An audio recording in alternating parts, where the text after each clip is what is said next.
Human, un podcast radio dédié à l'actualité et aux grands enjeux internationaux au travers du regard des acteurs de l'humanitaire.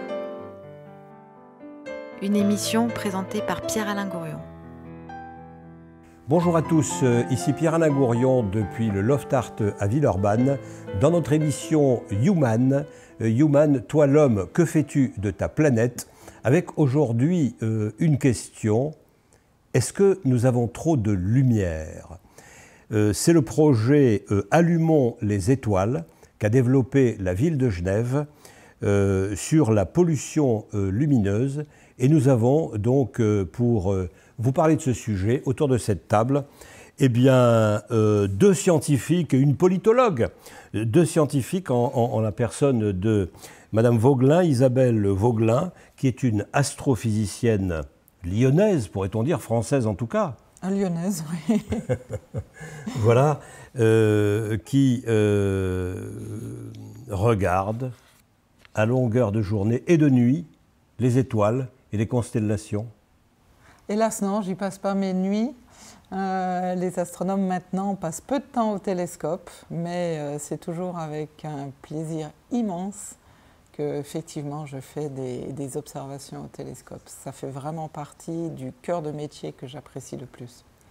Voilà, et puis nous avons en visioconférence Pascal Meuchler, qui est lui un biologiste et un hydrogéologue. Bonjour Pascal Meuchler. Bonjour. Merci d'avoir accepté notre invitation. Donc vous avez une carrière assez diverse. Vous avez été conservateur, je crois, d'un grand musée à Genève, en Suisse. Et donc vous êtes un biologiste. De quelle manière les biologistes se relient-ils à la question de la lumière ? Eh bien, le biologiste, lui, il est très sensible au cycle. Il y a le cycle de l'eau, il y a les cycles qui nous entourent. Et finalement, ce cycle le plus ancien de notre planète, qui est tout simplement d'être face à son étoile ou à l'ombre de son étoile, ce qu'on appelle la nuit, est un rythme fondamental qui existait même avant que la vie émerge. Et la vie s'est toujours construite avec ces moments où tous les 24 heures, où bon, ça a un petit peu bougé, nous sommes ou non à l'ombre de notre étoile. Donc c'est en fait la vie, comment elle s'est développée face à cette espèce de condition cadre déterminante qui est comme celle d'avoir notre petite planète qui fonce à plus de 100 000 km/h autour de son étoile, mais à la bonne distance pour qu'il y ait à la fois de l'eau, de la glace et un gaz qui soit constitué. Une planète qui a connu la dérive des continents, etc., mais une planète qui est marquée par ce rythme jour-nuit depuis qu'elle existe. Est-ce que l'homme, c'est une première question, est-ce que l'homme, dans ses débuts, si j'ose dire, vivait plutôt le jour ou plutôt la nuit? Alors, vous voyez, comme vous posez la question, c'est vivait. En fait, on vit 24 heures sur 24. Oui. Mais qu'est-ce qu'on fait? Nous sommes des êtres durs, nous sommes actifs. Oui. Et qu'est-ce qu'on fait la nuit? Moi, je suis persuadé que, par exemple, dans l'hominisation, vous me posez cette question, je le dis, je ne suis pas du tout anthropologue, moi je suis spécialiste des chauves-souris, ou plutôt d'écologie ou de systématique, mais j'adore la linguistique ou la philo. Moi, je suis persuadé que notre manière de réfléchir, notre manière d'avoir construit, comment on se raconte les choses, etc., eh bien, ça s'est fait non pas dans l'activité diurne, mais plutôt le soir lorsqu'on se réunit et qu'on invente le langage et qu'on invente toutes sortes de phénomènes qui est ce petit mot comme par exemple il y avait une fois, vous voyez, de commencer à se raconter des histoires. Donc je suis persuadé que si nous Homo sapiens, on est nés il y a sans doute 300 000 ans et même certainement un peu plus, il suffit peut-être d'attendre que la paléontologie l'anthropologie nous apporte de nouveaux éléments, mais je pense que nous sommes autant constitués de la nuit que du jour, mais nous sommes des humains et nous sommes naturellement anthropocentriques et nous ne voyons pas les choses de la même manière. On pense que tout se passe de jour et que finalement la nuit, rien ne se passe. C'est peut-être cette parité à rétablir entre le jour et la nuit à ce moment très important de l'Anthropocène où nous sommes tout à coup conduits à repenser notre planète, repenser l'humanité, repenser le temps long, toutes ces choses qui vont certainement marquer le XXIe siècle. Et la question autour de la lumière, qui est à la fois mondiale, qui nous pousse sur des longueurs de temps qui sont des millions d'années, qui se posent à la fois dans votre appartement comme sur l'ensemble de la planète, c'est, je pense, un territoire magnifique pour faire se combiner la science, la philosophie et bien sûr la participation des publics. Vous êtes parti sur la parité. Ça m'oblige à faire le rapport que vous suggérez en quelque sorte. Le débat jour et nuit, c'est aussi le débat de l'homme et de la femme, non? Vous savez, notre manière de penser, c'est toujours en opposition. Le jour, la nuit, l'homme, la femme, le bien, le mal, etc., etc. Et très bizarrement, lorsque nous pensons de cette façon binaire, il y a toujours quelque chose de supérieur et d'inférieur. Alors, vous évoquez le problème homme-femme qui s'est mis en place certainement avec le néolithisme. C'est vous qui avez commencé en prononçant le mot parité. Alors, le mot parité, il est beaucoup plus général que ça. Hein. C'est notre manière de toujours dire les choses noir-blanc, nature, culture, etc. Donc, nous sommes en train de renégocier, je pense, cette manière de toujours faire des oppositions, de trouver, si on prend un philosophe comme Derrida, des porosités entre ces choses. En fait, cette manière dichotomique de penser est remise en question actuellement, je pense, de façon salutaire, et notamment avec cette chose qui illustre notre biais de toujours dire 1 ou 0, droite ou gauche, etc., qui est la thématique de la nuit à retrouver, où autant de phénomènes biologiques se passent de nuit que de jour. Alors, on va revenir sur ce que vous étiez en train de dire avec Isabelle Vauglin, mais je voudrais auparavant présenter notre troisième invité. Il s'agit d'un jeune, parce que nous, on n'est pas trop jeunes, enfin moi, en tous les cas, j'en suis pas du tout, Isabelle un peu, et puis vous, pas trop non plus. C'est Romane Métivier, qui est une étudiante à sciences politiques, mais qui est aussi et surtout la correspondante pour cette opération Allumons les étoiles, des dialogues en humanité. Bonjour, bonjour Romane. Bonjour. Donc, comment se passe le rapport entre les dialogues en humanité, ce festival qui a lieu chaque année à Lyon et dans de nombreux pays dans le monde, et l'initiative genevoise qui s'appelle Allumons les étoiles, dont on va reparler, qui consiste, je le dis en 2 mots pour que simplement nos spectateurs comprennent, et les auditeurs aussi, qui consiste à éteindre les villes ou des éléments d'une ville pendant une nuit. Donc de quelle manière se fait le rapport entre les dialogues en humanité et cette initiative genevoise? Alors pour l'instant, c'est un projet qui est très peu développé au niveau des dialogues en humanité, mais ce qui nous anime au niveau des dialogues, c'est de contribuer à quelque chose qui est plus grand que nous. Et donc à ce titre-là, La Nuit est belle fait complètement écho aux valeurs qui portent les dialogues en humanité, pardon. Parce que si on veut un jour revoir les étoiles dans les grandes villes, il va falloir qu'on s'interroge sur notre manière de coopérer pour envisager une économie et une production d'énergie qui soit plus respectueuse du vivant. Voilà.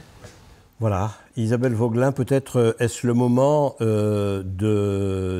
d'exposer ce projet genevois? On va demander à une Lyonnaise de le faire.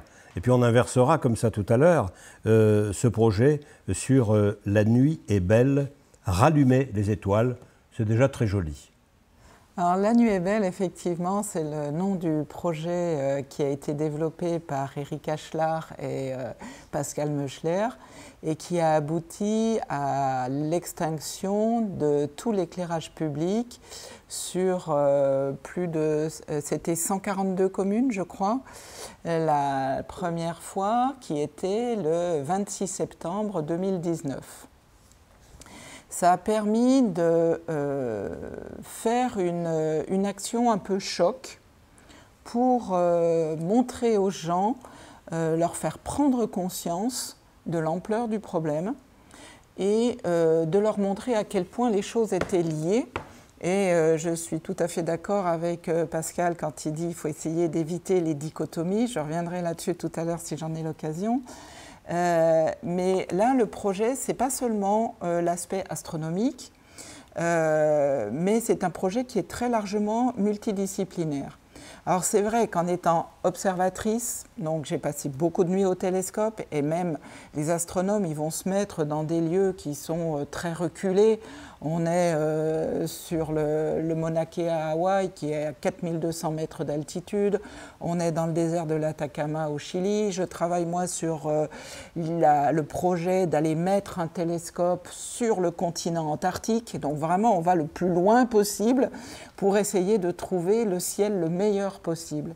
Et malgré cela, l'augmentation des activités humaines, l'augmentation de la quantité d'énergie qui est utilisée la nuit pour faire de nos nuits des jours, c'est quelque chose qui impacte considérablement les sites d'observation, même les plus reculés.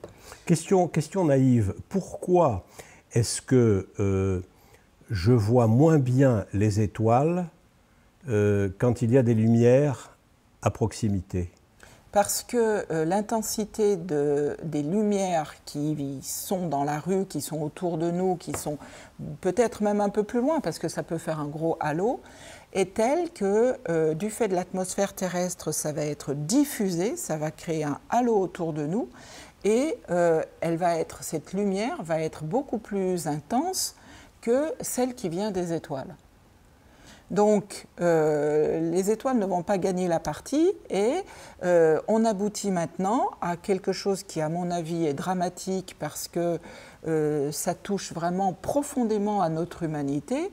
Plus de 80% des enfants de la Terre ne connaissent plus la Voie lactée. Ils ne savent plus ce que c'est que la Voie lactée parce qu'ils sont dans des zones dans lesquelles il est impossible de la voir. Bonne raison de la définir ici et maintenant. Qu'est-ce que la Voie lactée? La Voie lactée, c'est effectivement... Pourquoi est-elle lactée d'ailleurs?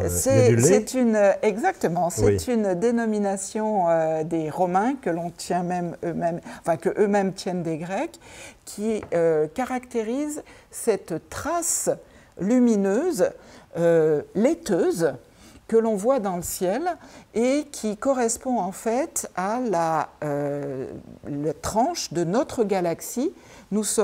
Notre étoile, le Soleil, fait partie d'un gigantesque agglomérat d'étoiles, qui est entre 100 et 300 milliards d'étoiles, qu'on appelle notre galaxie, avec un G majuscule. Notre petite galaxie, c'est 300 milliards d'étoiles. Oui, entre 100 et 300 milliards d'étoiles. On n'est pas sûr, là. Un facteur 3 près, c'est pas beaucoup.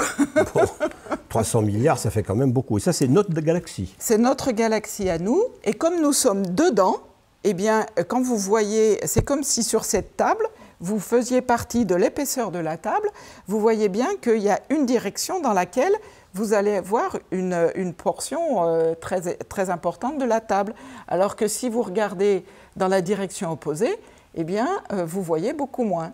Donc, le plan de notre galaxie, c'est cette trace laiteuse qui est constituée de lumière de toutes ces centaines de milliards d'étoiles que l'on n'arrive pas à distinguer clairement à l'œil nu parce qu'elles sont trop lointaines, mais qui font une lumière un peu diffuse.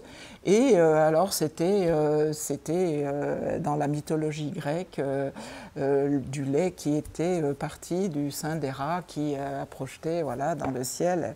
C'est encore une femme qui revient, romantique. Hein, oui. Et c'est juste un effet de projection du fait de la position du Soleil dans notre galaxie.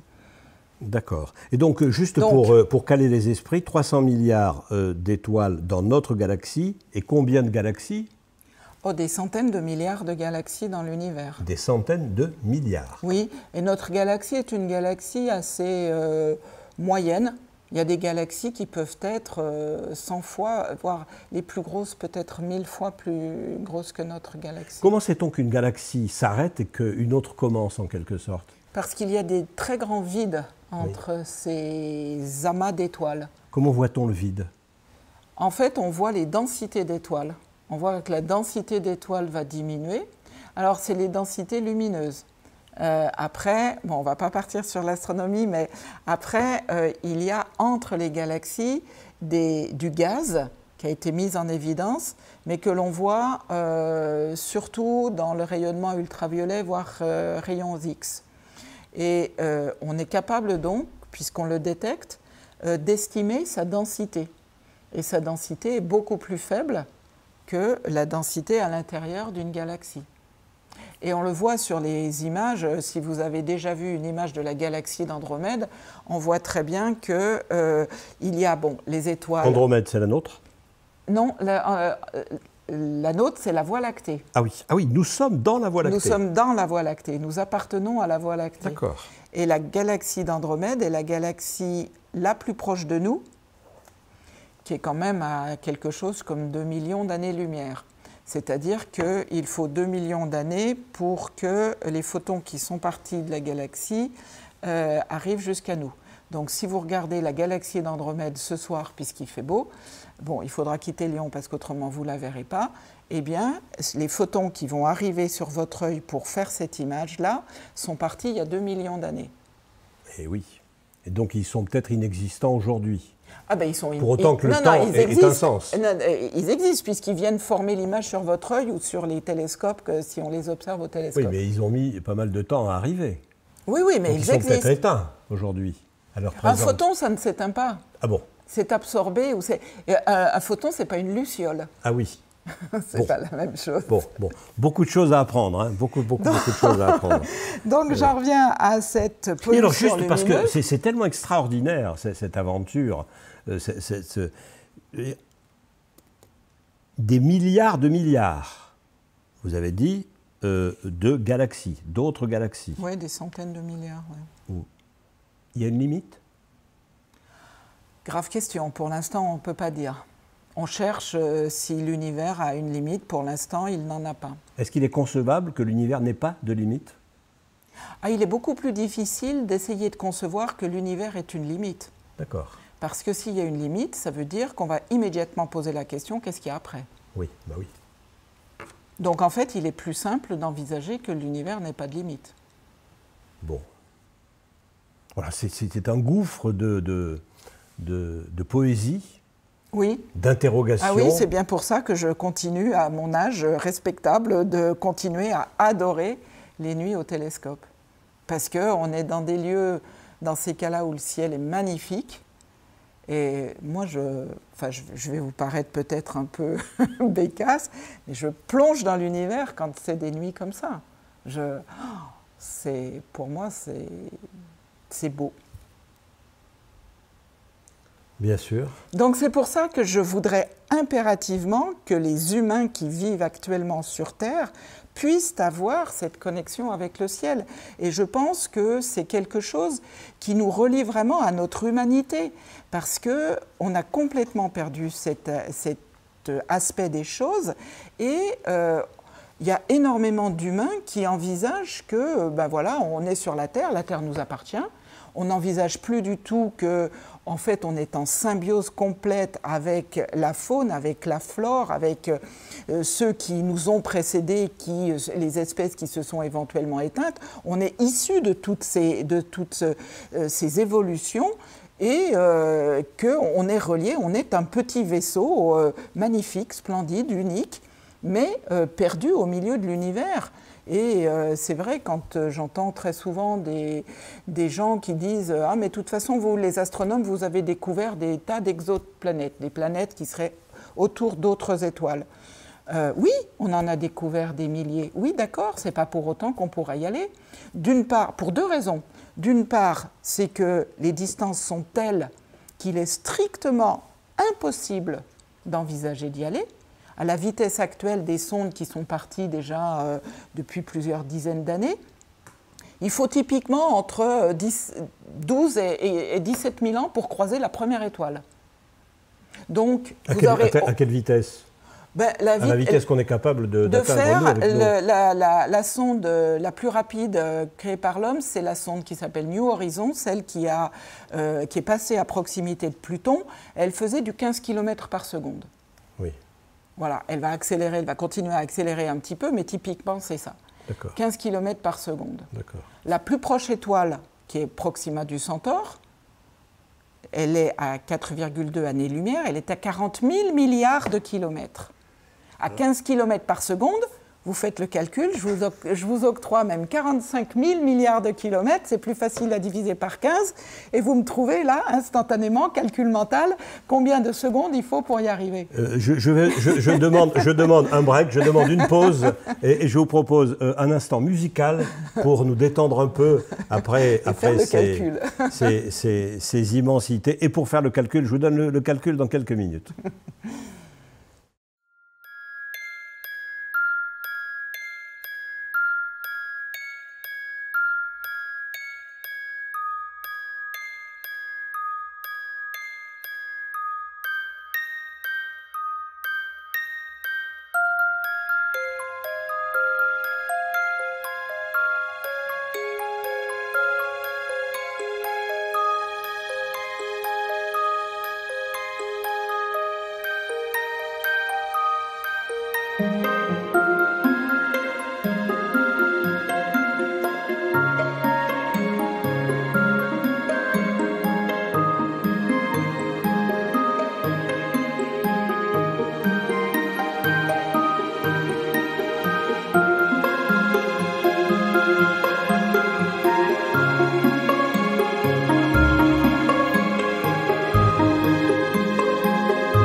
Voilà, nous revenons avec nos amis Isabelle Vaugelin, astrophysicienne, avec Pascal Meuchler, biologiste, hydrogéologue et spécialiste des chauves-souris en provenance de Genève en visioconférence, et avec Romane Métivier pour les dialogues en humanité. Alors, j'ai fait le calcul que vous m'avez demandé, Isabelle Vaugelin, mais je ne peux pas vous le dire. Je ne peux pas vous le dire parce que c'est trop impressionnant. Oui, c'est 3 000 milliards de secondes. 3 000 milliards de secondes. Vous transformez ça en années. Et pourtant, c'est l'objet qui va le plus vite. Bon. Voilà.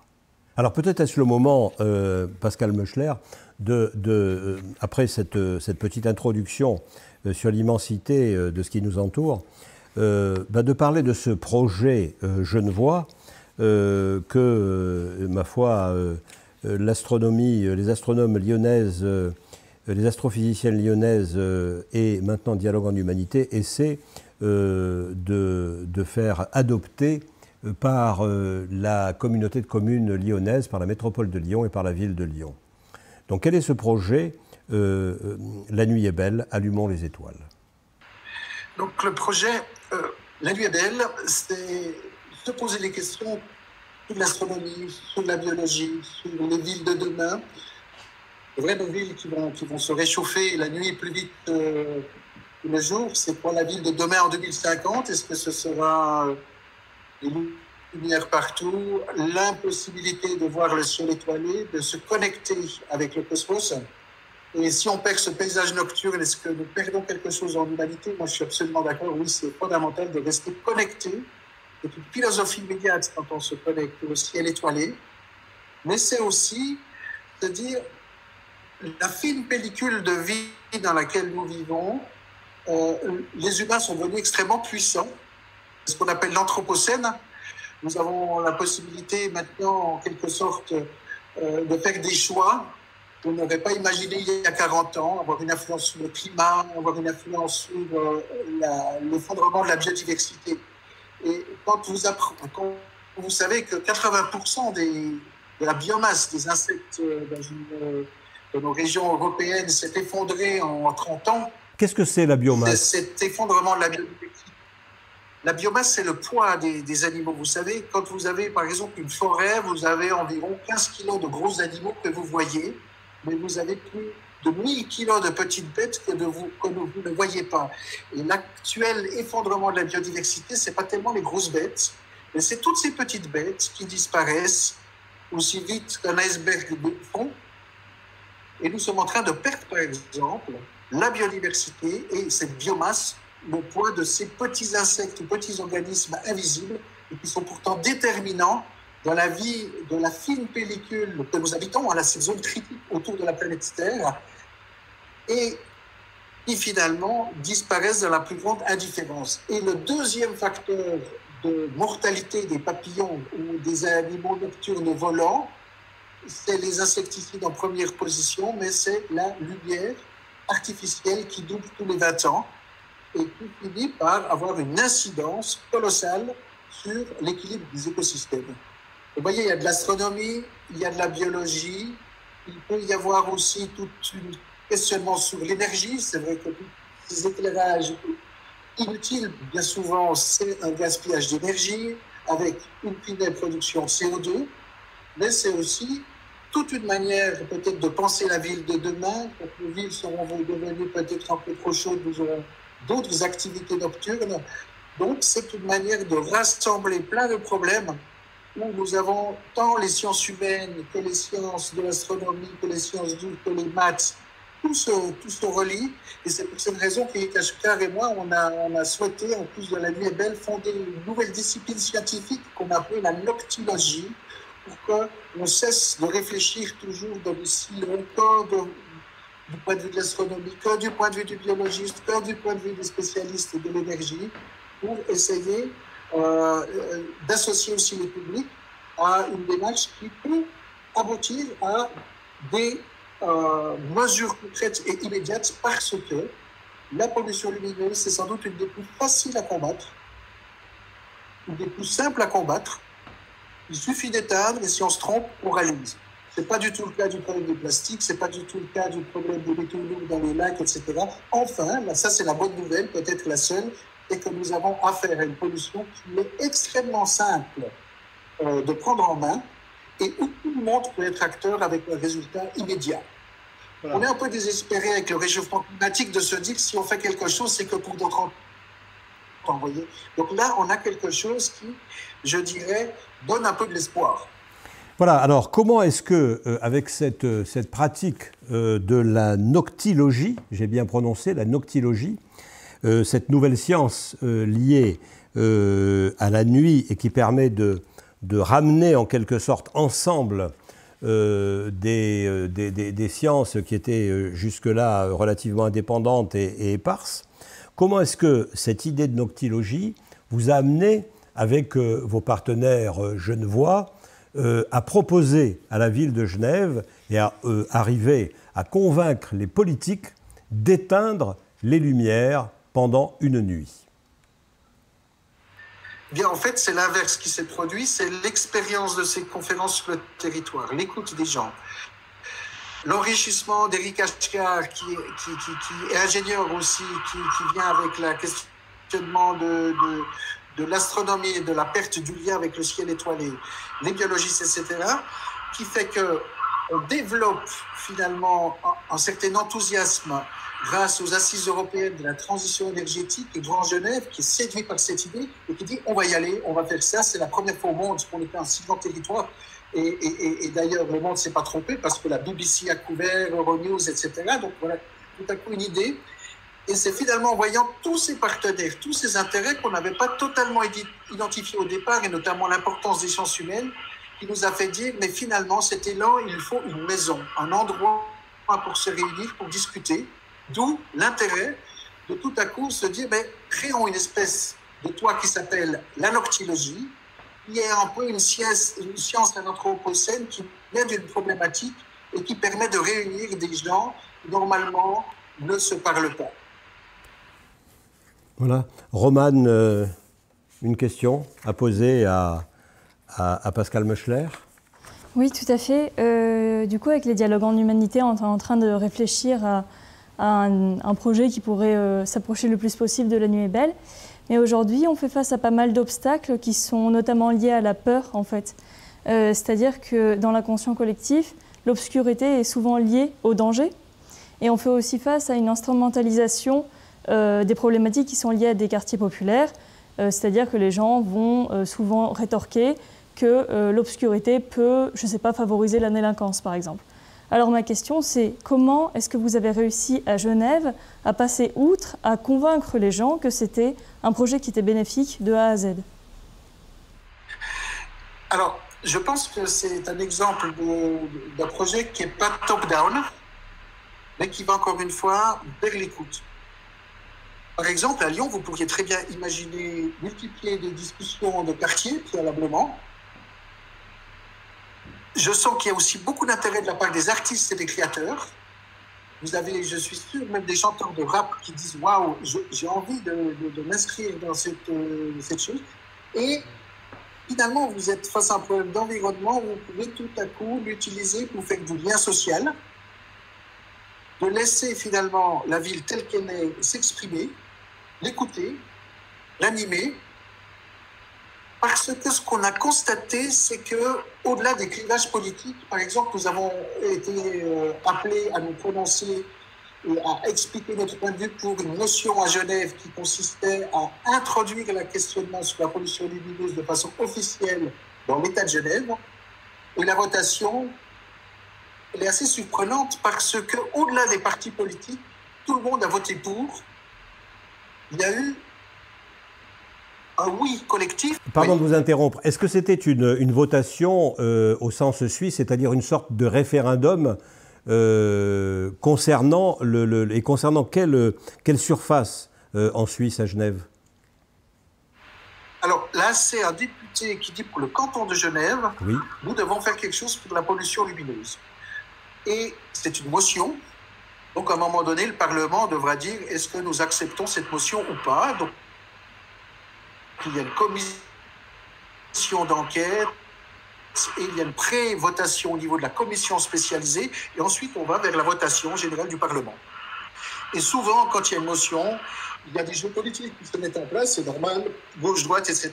Et là, le sujet de la pollution lumineuse fait que finalement, tous les ventailles, qui va de la droite bien prononcée jusqu'à la gauche bien prononcée, finalement, c'est une surprise, cette puissance sur ces thématiques de finalement rassembler sur un questionnement de façon commune et de rassembler des antagonismes, de lier ville-campagne, mais aussi pour dépasser les querelles partisanes. Je vous pose cette question. Je pense que certains sujets sur l'environnement. Bien sûr. Oui, je ne vous ai pas entendu. Non, je disais, je vous pose la question parce qu'évidemment, à Lyon et dans l'agglomération lyonnaise, dans la métropole lyonnaise, nous nous demandons de quelle manière procéder pour parvenir à convaincre les politiques, pour parvenir à convaincre les administrations, parce qu'il faut couper le courant. Il faut, donc il y a des peurs qui réapparaissent, comme le disait Romane à l'instant, et puis il y a des problèmes techniques que les services techniques peuvent avoir aussi. Oui, Madame Vaugelin, Isabelle. Alors de ce point de vue-là, effectivement, il faut saluer le dynamisme des communes plus petites que Lyon, qui, sur le sud de Lyon, ont dit bingo, nous on y va, on va faire cette extinction en même temps que la deuxième édition de Genève, donc le 21 mai prochain. Et c'est tout un ensemble de communes qui se situent dans le sud de Lyon, puisqu'il y a Brignais, Saint-Genis-Laval, Vourles, Chaponneau, Millery, Montagny, Vernaison, et probablement aussi Grigny et peut-être Oulin, qui vont, en même temps que Genève, ne pas allumer, parce que là, cette fois, ce sera sur le 21 mai. Donc le 21 mai, la nuit tombe, on est presque dans les nuits les plus courtes, donc la nuit tombe beaucoup plus tard, et donc ils ne vont pas allumer leur éclairage public. Et exactement sur le modèle de ce qui se fait autour du Grand Genève, dans toutes ces communes-là. Alors, on a discuté, bien évidemment, les élus de ces communes ont été vraiment incroyablement positifs dès le départ. Il y a eu quelques questionnements sur les problèmes d'insécurité, le coût aussi pour faire éteindre, mais globalement, ils ont été extrêmement positifs. Et on est donc maintenant en train d'essayer de mettre en place toute une multitude d'animations qui vont être proposés au public ce soir-là parce qu'il faut transformer cet événement en une adhésion populaire, une fête populaire pour que les gens s'approprient la nuit, qu'ils se rendent compte que la nuit n'est pas dangereuse, qu'ils ne risqueront rien. Et de ce point de vue-là, le choix de la date du 21 mai est très très différente de celle du 26 septembre parce qu'on aura la Lune qui sera aux trois quarts pleine. C'est-à-dire qu'elle va éclairer la nuit, et j'en reviens sur le problème de la dichotomie en début d'émission. Les nuits, ce n'est pas noir, et puis quand le soleil est là, c'est éclairé. Parce qu'il y a la moitié de nos nuits qui sont éclairées par la Lune. Et nos yeux se sont habitués à pouvoir voir la nuit quand il y a la Lune. Si vous faites l'expérience, alors pas quand vous sortez d'une pièce ultra éclairée et que vous sortez dans un lieu obscur, là vous allez être ébloui, vous n'y verrez rien. Mais par contre, si vous êtes patient et que vous attendez 4-5 minutes, vous y verrez comme en plein jour. Et vous pourrez vous déplacer sans risque, vous verrez votre voisin d'en face arriver vers vous. Enfin, l'œil humain s'est adapté, toute l'espèce humaine, tout ce qui nous constitue s'est adapté à notre environnement. Et nous sommes à la fois capables, avec ce magnifique outil que sont les yeux, de pouvoir lire le journal avec un éclairage en plein midi au soleil, mais également de lire ce journal avec l'éclairage de la Lune la nuit. Mais les gens ont oublié ça parce qu'on est tellement continuellement dans un éclairage presque saturé qu'on a oublié qu'on a deux sortes de capteurs dans l'œil, on a deux sortes de cellules, des cellules qui sont adaptées pour le fort éclairage et des cellules qui sont adaptées pour le faible éclairage, c'est ce qu'on appelle les cônes et les bâtonnets parce qu'ils n'ont pas tout à fait la même forme, mais l'éclairage nocturne les cellules pour la vision nocturne ne sont quasiment plus utilisées par l'espèce humaine. Et là, le 21 mai, on va pouvoir voir que sans lumière artificielle, la Lune nous suffit pour voir la nuit. Est-ce que ce serait en même temps une sorte de, j'allais dire presque, de leçon de sagesse que nous donnerions à nous-mêmes en cette période de pandémie ? Je veux dire, vous me suivez ? Oui, je pense que oui.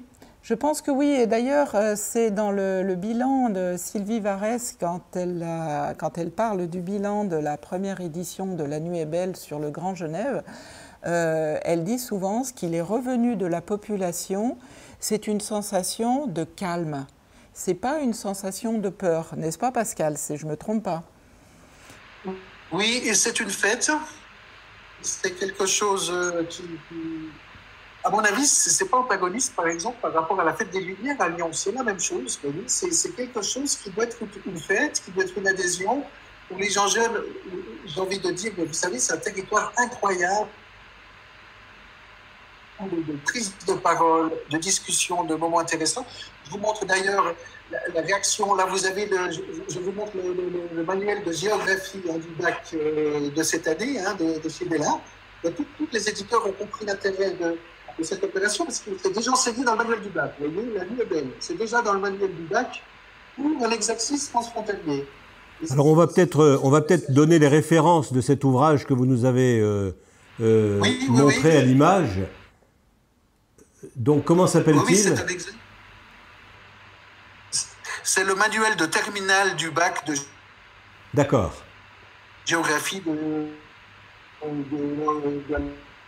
l'année 2020-2021. Et il y a un chapitre qui est consacré avec la Belgique. Quel est l'éditeur ? C'est Belin. Belin. D'accord. Belin. OK. Oui, voilà. Allez-y, poursuivez, pardon. D'accord, voilà, tout à fait. Donc en fait, je dirais qu'il y a un élan d'enthousiasme qui est nécessaire et vous embarquez, c'est sûr, Sylvie Varès, Laure Fabiani ont fait un travail formidable, mais nous avons aussi embarqué la tour de la télévision. Nous avons embarqué l'aéroport de Genève. Nous avons embarqué la société autoroutière TMB qui est un. Nous avons embarqué l'église catholique qui était à ces églises, vous voyez, plein de gérance. Donc, il y a tout à coup un enthousiasme. Les grandes marques, vous voyez, toutes les enseignes de ces grandes marques qu'on voit à Genève sur la Rade, Rolex, etc. Tout le monde est un, tout le monde était d'accord.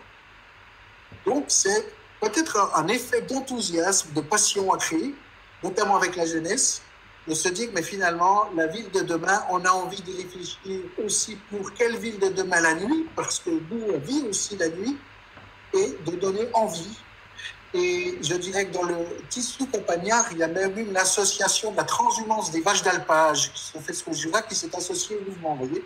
Donc il y a une possibilité de créer, je dirais, un enthousiasme dans cette période qui nous fait peur un peu, hein, le réchauffement climatique, la chute de la biodiversité. Là, tout à coup, on se dit, ben là, on peut se mobiliser, dire quelque chose, et sans pour autant mettre en place, je dirais, une écologie punitive qui consisterait à dire, mais lui, il n'a pas éteint, etc. En fait, je pense que ça doit rester vraiment positif, une invitation, un accueil, et tout le monde peut s'en emparer, faire de la musique, faire une leçon de science ou je ne sais quoi. Donc, c'est un grand forum qui, finalement, invite à la participation et à changer la ville de façon peut-être qui plaît aux gens. C'est comme quand tout à coup vous avez des chutes de neige, vous voyez, ça crée une ambiance très spéciale dans la ville quand il y a des chutes de neige. Et bien là, vous avez tout simplement pas d'éclairage public, et notamment les jeunes ont adoré. Comme me disaient les gamins hein, qui ont 20 et 25 ans, ils disaient, mais nos copains, ils disent, ce truc, c'est ouf. Et je pense que dans Isabelle cette Vauglin. période effectivement difficile où les gens en ont un peu marre, on va dire, hein, clairement, je pense que de leur donner l'occasion de se retrouver dans un élément totalement naturel, voilà, c'est juste être dehors la nuit dans d'autres conditions que les conditions habituelles. Moi, je suis sûre que l'ensemble des populations, des villes qui vont éteindre, je suis très confiante. Je crois vraiment qu'ils vont s'approprier ce moment-là. Alors, qu'est-ce qu'on vous oppose comme argument? On vous oppose la peur, on vous oppose quoi? L'insécurité. L'insécurité, et pourtant, ben oui, les cambrioleurs, ils ont besoin de lumière autant que vous. Un cambrioleur, s'il entre chez vous la nuit, qu'il n'y a pas de lumière, il ne verra pas plus que vous. Donc effectivement, 80% des cambriolages sont faits dans la journée. Donc cet aspect-là est vraiment facile à démonter.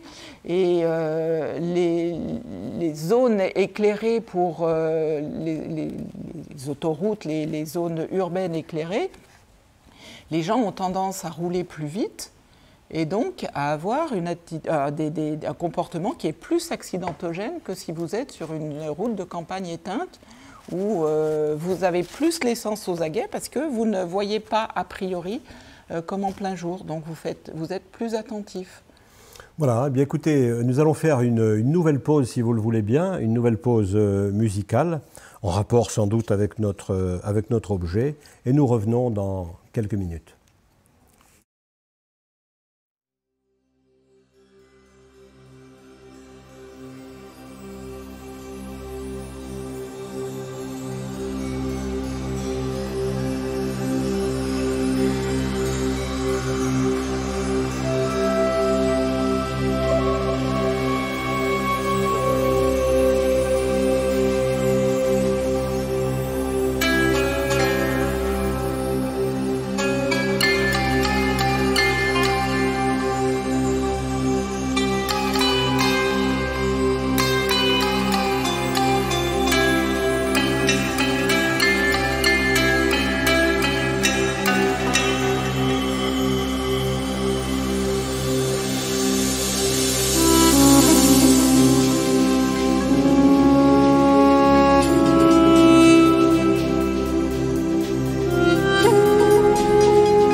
voilà, avec nous sur la pollution lumineuse, sur le thème de Allumons les étoiles, un dialogue entre Genève et Lyon avec Isabelle Vauglin, astrophysicienne, Pascal Meuchler, biologiste, et Romane Métivier, qui représente Dialogue en Humanité. Alors, quel est le sujet que l'on peut aborder pour terminer notre entretien? Celui de la santé, peut-être, Madame Vauglin? Effectivement, c'est un des points supplémentaires de l'impact de la pollution lumineuse globalement sur la planète. C'est au-delà de l'astronomie, de la perte de la biodiversité, de l'impact sur la faune et la flore, il y a aussi le fait que, n'ayant plus ce cycle naturel jour-nuit, les cycles circadiens auxquels nos organismes les plus profonds étaient habitués et qui étaient vraiment liés à cette diminution de l'intensité lumineuse, eh bien, on a des perturbations maintenant du sommeil des gens à cause de l'éclairage qui reste trop important la nuit, entre autres la sécrétion de mélatonine qui est parfois gravement perturbée, uniquement parce qu'il ne fait plus nuit la nuit dans nos villes et que nos concitoyens en souffrent. Et c'est un aspect supplémentaire pour alerter les gens sur ce problème de pollution lumineuse, sans parler bien évidemment, le quatrième et je pense un des plus importants, c'est l'idée de le gaspillage énergétique que ça représente et qui n'est plus possible dans le contexte actuel de réchauffement climatique.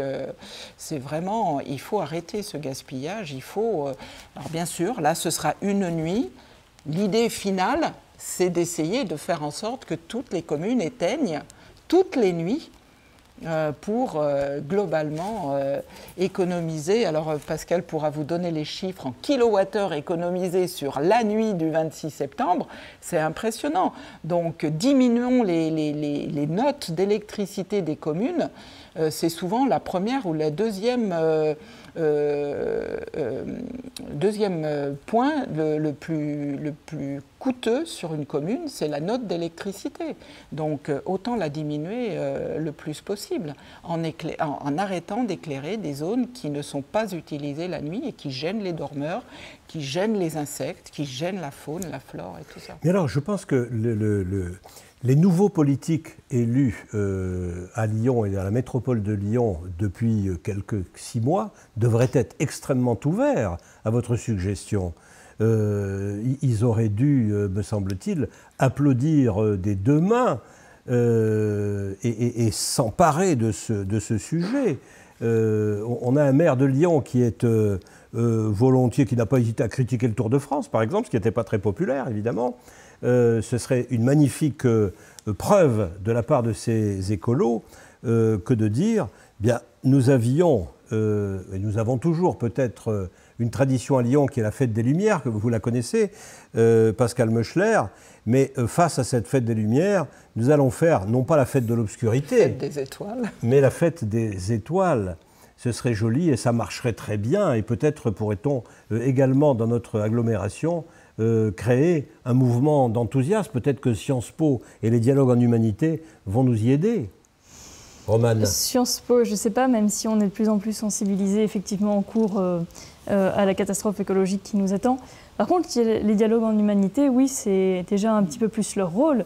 C'est qu'il va y avoir d'abord une phase d'expérimentation des projets de non-allumage de l'éclairage public, et ce sera pour nous une opportunité de surmonter certaines peurs, certaines réticences, et effectivement aussi d'être un plaidoyer pour des projets aussi incroyables que La Nuit est belle.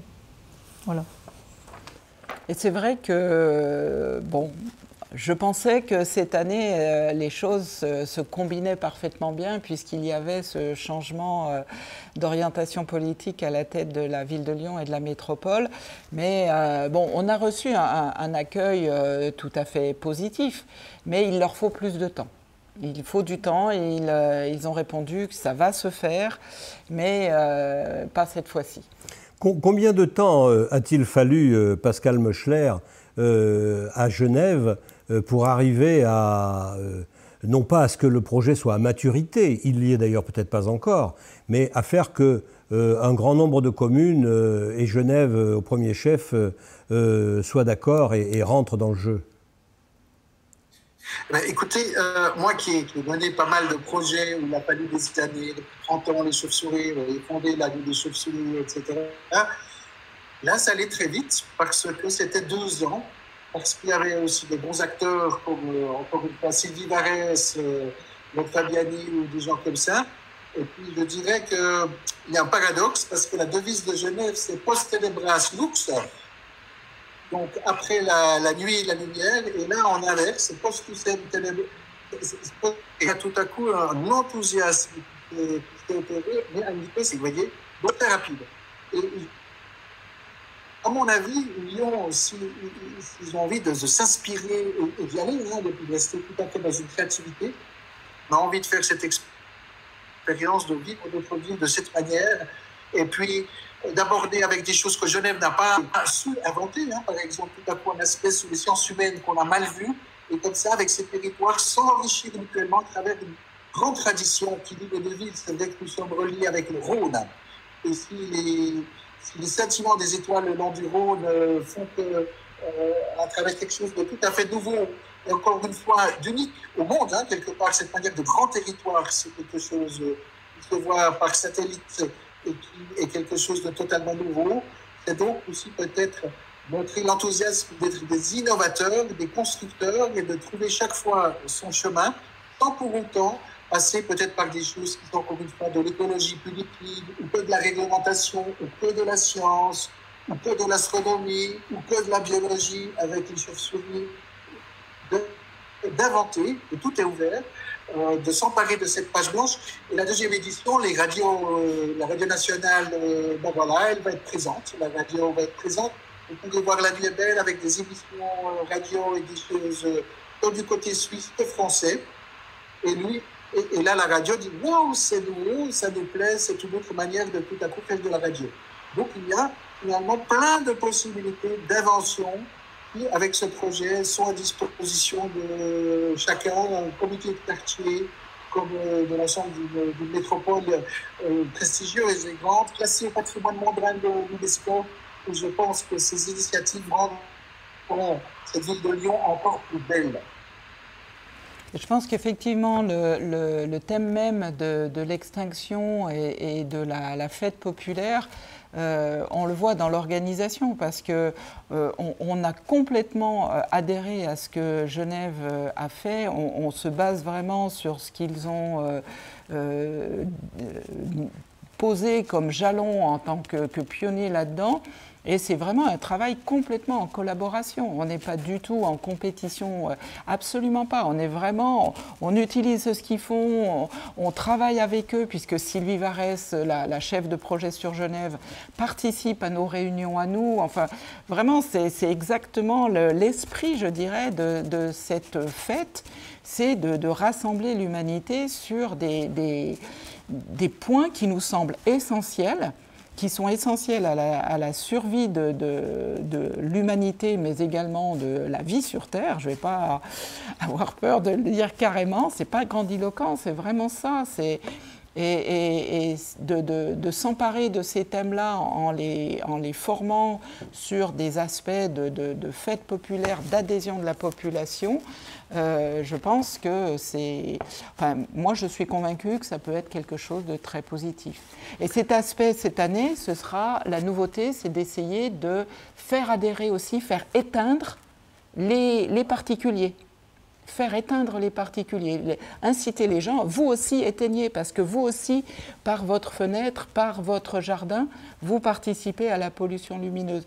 Essayez d'inciter aussi les commerçants, les centres enseignes lumineuses. Les enseignes lumineuses. Pourquoi d'ailleurs, pourquoi est-ce que la nuit, pourquoi est-ce que le noir, pourquoi est-ce que l'obscurité a si mauvaise presse?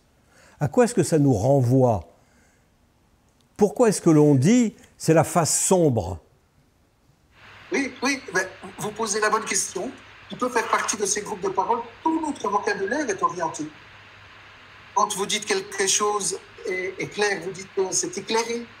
Quand vous dites que quelque chose est confus, tout c'est clair. C'est sombre. Nous sommes complètement marqués, y compris dans notre vocabulaire, cette manière d'appréhender. Et peut-être européen-centré, je ne suis pas sûr que partout, dans toutes les cultures, nous ayons ces choses-là. Donc, il ne faut pas créer un modèle ouvrez au plan centré en disant « Allez, le monde, vous nous suivez, faites comme nous ». Il faudra respecter toutes ces différences culturelles, notre rapport à la nuit. C'est pour ça que c'est formidable. Et moi, vu qu'on conclut, moi, j'aimerais bien que Lyon et Genève se donnent la main. Bon, la main, c'est pas sur un ciel bleu, mais ça serait sur un ciel étoilé, vous voyez. Et nous aurons le Rhône pour réunir finalement quelque chose que nous sommes en train de créer avec de l'enthousiasme, de la construction, une amitié profonde qui existe depuis toujours entre ces deux villes. Donc c'est vrai que moi j'ai presque envie sentimentalement de dire mais magnifique si c'est Lyon qui tout à coup bouge dans cet esprit de construction commune d'un demain avec ces deux villes qui ont eu des liens de façon constante. Voilà, eh bien écoutez, merci à vous trois d'avoir été présents autour de cette belle idée. Merci à vous, Pascal Meuchler, depuis Genève. Merci à Isabelle Vauglin, merci à Romane Métivier. Et puis, ma foi, rendez-vous le 21 mai 2021 pour cette prochaine expérience. Bien sûr. Et tout va s'obscurcir. Exactement.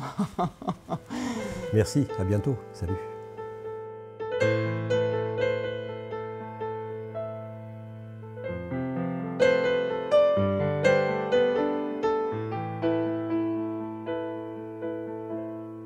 Human, un podcast radio dédié à l'actualité et aux grands enjeux internationaux au travers du regard des acteurs de l'humanitaire.